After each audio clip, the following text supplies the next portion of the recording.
ఒక బస్‌లో జరిగిన స్మాల్ ఇన్సిడెంట్ సోషల్ మీడియాలో వైరల్ అయ్యి ఒక మనిషి లైఫ్‌నే ఎండ్ చేసింది. Hi friends, welcome back to my YouTube channel. ఈరోజు మనం కేరళ బస్ వైరల్ ఇన్సిడెంట్ గురించి మనం మాట్లాడుకుందాం. ఈ వీడియో సోషల్ మీడియాలో చాలా ఫాస్ట్‌గా స్ప్రెడ్ అయింది. అలాగే ఒక మనిషి జీవితాన్ని బలి తీసుకుంది. ఒక క్రౌడెడ్ బస్‌లో ఒక అమ్మాయి ట్రావెల్ చేస్తుంది. తను ఒక వీడియో తీసి ఇతను నాతో మిస్‌బిహేవ్ చేస్తున్నాడని సోషల్ మీడియాలో పోస్ట్ చేసింది. రాత్రే ఆ వీడియో వైరల్ అయింది.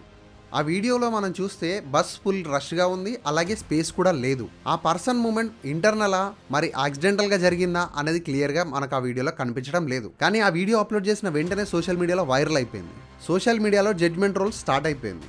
వీడియో వైరల్ అవడంతో చాలా కామెంట్స్ వచ్చాయి. Arrest him, he's a criminal అని thousands of comments. No investigation, no police confirmation. ఒక వీడియో అతని ఫుల్ క్యారెక్టర్ని జడ్జ్ చేసేసింది. ఇది మన సోషల్ మీడియా పవర్. కానీ రాంగ్ డైరెక్షన్లో వెళ్తే ఇలాంటి పరిస్థితులు జరుగుతాయి. ఈ వైరల్ ప్రెషర్ తట్టుకోలేక అతను డీప్ మెంటల్ స్ట్రెస్లోకి వెళ్ళిపోయాడు. He was broken emotionally and he was ended his life. Friends, ఒక్కసారి ఆలోచించండి, ఒక్క వీడియో వల్ల అతని లైఫే పోయింది. సోషల్ మీడియా కోర్ట్ కాదు.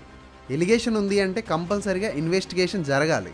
Yes, women safety important, but false judgement is very dangerous.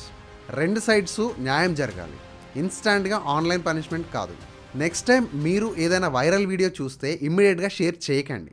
ఇమ్మీడియట్గా జడ్జి కూడా చేయకండి. మీ ఒక్క షేర్ వేరే వాళ్ళ జీవితాన్ని నాశనం చేయొచ్చు. ఈ వీడియో మీకు అవేర్నెస్ ఇచ్చింది అంటే లైక్ చేయండి, షేర్ చేయండి, కామెంట్లో మీ ఒపీనియన్ చెప్పండి.